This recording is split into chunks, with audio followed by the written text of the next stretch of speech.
જય શ્રી રામ, જય સનાતન. અત્યારે આપણે બધા ભેગા થયા છીએ, એક હિન્દુ નામથી ભેગા થયા છીએ. આ હિન્દુ નામ અત્યાર સુધી આપણી સાથે કઈ રીતે આવ્યું કે આપણા બાપ દાદાઓએ, આપણા વડવાઓએ, આપણા પૂર્વજોએ ધર્મની તલવારો સામે ધર્મ પરિવર્તન નથી કર્યું, મસ્તક કપાવ્યા છે. એટલા માટે આજે આપણે હિન્દુ છીએ. આપણે આપણી ગાડી, આપણા બાઇક પાછળ એટલે ગર્વથી હિન્દુ લખાવી શકીએ છીએ. થોડીક ભાષા કડવી હશે પણ સહન કરી લેજો.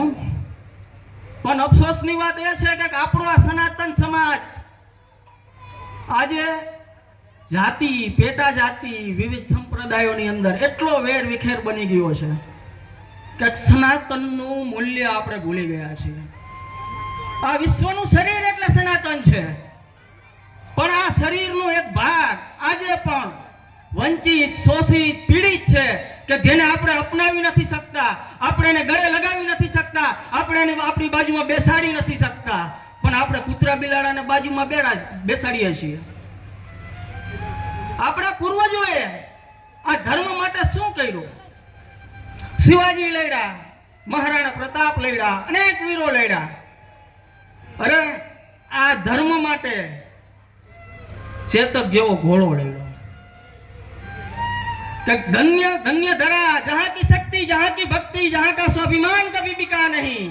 धन्य धन्य धरा जहाँ की शक्ति, जहाँ की भक्ति, जहाँ का स्वाभिमान कभी बिका नहीं. अरे धन्य था वो शूरवीर राणा जिसके सामने अकबर भी टिका नहीं. अरे क्या फौलादी सीना था उस राणा का, टकरा कर तीर सीने में चुक जाते थे.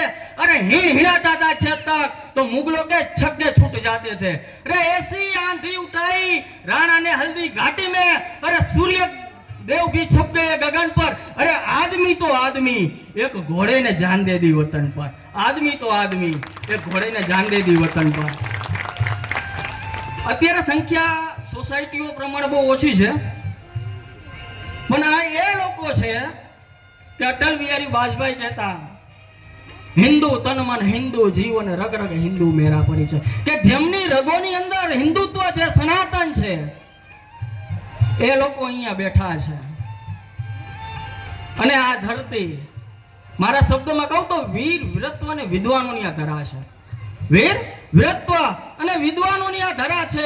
સ્વામી વિવેકાનંદ જેવા જ્ઞાનીઓની આ ધરા છે.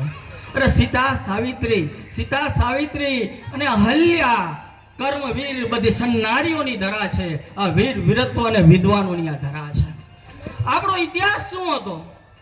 મેં અત્યારે આગળ વાત કરી કે આપણે જાતિઓમાં, સંપ્રદાયોમાં વેચાણા. એ પહેલાનો આપણો ઇતિહાસ શું હતો, આપણો ભૂગોળ શું હતો, જરાક એની ઉપર એક નજર નાખવાની જરૂર છે. તો એક કવિતા અમિત શર્માની છે, એ રજૂ કરું છું. त्याग तपस्या तपो भूमिका वासी पूछ रहा हूं मैं. कवि पूछे छे कि त्याग तपस्या तपो भूमिका वासी पूछ रहा हूं मैं. डमरू की डमडम वाला कैलासी पूछ रहा हूं मैं. अरे हंस हंस के चूमी वीरों ने वो फांसी पूछ रहा हूं मैं. हरिद्वार, मथुरा, वृंदावन, काशी पूछ रहा हूं मैं. दुनिया जहां की सोच से आगे बढ़कर पूछ रहा हूं मैं. अंतर्द्वंद के विचारों से लड़कर पूछ रहा हूं मैं. इतिहासकार और सिंहासन से अड़कर पूछ रहा हूं मैं. दहशत गर्दों की छाती पर चढ़कर पूछ रहा हूं मैं. શું થાય છે પ્રશ્ન કવિના મનમાં કે પૂર્વજો की વીરતા के कितने इतिहास पढ़ा डाले. આજ સુધી તમે જોયું છોકરાઓના પાઠ્ય પુસ્તકની અંદર મોગલોના 10-10 પાના ભરી દીધા, ભગતસિંહ 6 લીટીમાં હમાવી દીધા, મહારાણા પ્રતાપ ક્યાં 2 લીટીમાં, શિવાજી ક્યાં. ખાલી આજની યુવા પેઢીઓને કે આજના છોકરાઓને એટલી જ ખબર છે કે આ હિન્દુ હતા ને હિન્દુ માટે લડ્યા હતા. એમના ઇતિહાસની કોઈ જ ખબર નથી. બાકી મોગલોને અંગ્રેજોના ઇતિહાસની ખબર છે.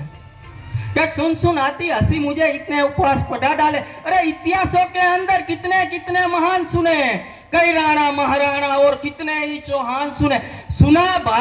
सुना सूरज की किरण भारत से होकर जाती थी, यहाँ सारी दुनिया आर्यव्रत कहलाती थी। अरे संत महात्मा वीरों से ही मेरे देश का नाम रहा, फिर भी ये भारत की 1200 वर्ष गुलाम रहा। अरे यहाँ 50 तरुणाई थी, फिर भी ये देश गुलाम रहा। इस देश में लक्ष्मीबाई थी, फिर भी ये देश गुलाम रहा।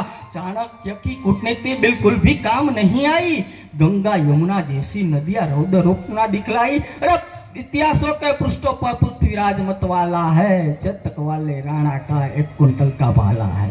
अरे दोनों हाथों से करमवती रानी तलवार चलाती थी, इज्जत हेतु रानी पद्मिनी अग्नि में जल जाती थी। अरे भारत माता का सीना उस दिन खुशी से फूल गया जब 19 साल का खुदीराम हंसकर फांसी पर झूल गया, जब 19 साल का खुदीराम हंसकर फांसी पर झूल गया। अरे बच्चों ने बचपन दे डाला, बच्चों ने बचपन दे डाला, बच्चों ने बचपन दे डाला, वीरों ने जवानी दी, दाग गुलामी कापी है जब माओ ने कुर्बानी दी, दाग गुलामी कापी है जब माओ ने कुर्बानी दी। शक संदेह नहीं मुझे, बिल्कुल भारत वीरों की धरती है, गंगा यमुना जैसी नदियां इसकी आरती करती है। अरे इतिहासों में सच लिखा है, राणा और चौहान हुए, घास फूस का देश बचाया, बोलो कितने महान हुए। लेकिन आज भारत के नक्शों पर बारूदों के ढेर पड़े हैं, विपदाओं से क्या सीखा, हम जहां खड़े हैं वहीं खड़े हैं। इस चंदन जैसी माटी को हम फिर से खतरे में डाल रहे हैं। हम आस्तीन में कितने सांपों को पाल रहे हैं, न हारे दुश्मनों से हम, न फांसी फंदों से आ रहे हैं, हम तो घोर अहिंसक घर के जयचंदों से आ रहे हैं, हम तो घोर अहिंसक घर के जयचंदों से आ रहे हैं। भारतवर्ष को उस दिन ज्यादा शोक मिला। ઇતિહાસની અંદર ભારત દેશનો પહેલી વાર બટવારો થયો હોય, જ્યાં સુધી હું ઇતિહાસ જાણું છું, બાકી તમે તો વિદ્વાન છો મારાથી, કે સમ્રાટ અશોકે જ્યારે હથિયાર નીચે મૂકી દીધા, રક્ત જોઈ, એ પછી ભારતની અખંડ ભારતની ધરતીના બટવારા થયા कि रक्त देखकर दया उसका हृदय पिघलाती ना, सच कहता हूँ 17,000 की सेना अरब से आती ना। अरे 4 औरत की कीमत 1 दिनार नहीं लगते, नंगी बहनों के वहां मीना बाजार नहीं लगते। अरे दुनिया जूझ रही जिसे ये शोर शराबा ना होता, मजहबी नारों से यहाँ खून खराबा ना होता। अरे आतंकवाद की मुझे बताओ असली देन कहां से है, ये बगदादी हाफिज सऊद दाऊद लादेन कहां से है। इतिहासों को मत झुटलाओ, कथा कहानी किस्से थे, आतंक की जहां पलते हैं वो भी भारत के हिस्से थे, आतंक की जहां पलते हैं वो भी भारत के हिस्से थे। इस भीषण खून खराबे में दुनिया ने क्या क्या खोया है, ये प्रत्येक सही आतंकवाद का बीज हम ही ने बोया है। हम विश्वगुरु थे, विश्वगुरु वाला परिधान दिखाना था, सुख शांति चैन अमन का जपको पाठ पढ़ाना था, लेकिन सही राह दुनिया को हम भी नहीं दिखा पाए, मानवता की परिभाषा दुनिया को नहीं समझा पाए। जगत गुरु यानी जग के भगवान हम ही तो थे। अरे सारी दुनिया मूर्ख थी, उसके विद्वान हम ही तो थे। अरे अंजाम गलत आता है तो गलती शुरू की होती है, शिष्य हो नालायक तो गलती गुरु की होती है, शिष्य हो नालायक तो गलती गुरु की होती है। गांधी बाबा तुमने हमको एक मौन हथियार दिया, दोनों गाल सूझ गए लेकिन हमने न वार किया। आदर्श तुम्हारे जिंदा है, बड़े महान हो तुम बापू, संपूर्ण विश्व में भारत की एक पहचान हो तुम बापू। बापू तुमने चाहा होता आप भी एस ले सकते थे, देश बेचकर अंग्रेजों से मोटा केस ले सकते थे, स्वदेशी का नारा देकर दिन भर चरखा चलाते थे, देश का खर्चा ज्यादा ना हो आधा लैंप जलाते थे। अरे आधी आजादी का बापू तुमको यकदार कहूंगा, कोई विरोधी तेरा होगा मैं उसको गद्दार कहूंगा। लेकिन देश के बंटवारे पर गुस्सा तन जाता है, गुस्से के बदले किसी गोडसे का मन बदल जाता है। भारत माता की छाती पर चलता हरा रुका नहीं, सन 47 का बापू तुमसे बंटवारा रोका नहीं। बापू तुमने बोला था मैं साख नहीं झटने दूंगा, इंच इंच कट जाऊंगा लेकिन देश नहीं बटने दूंगा।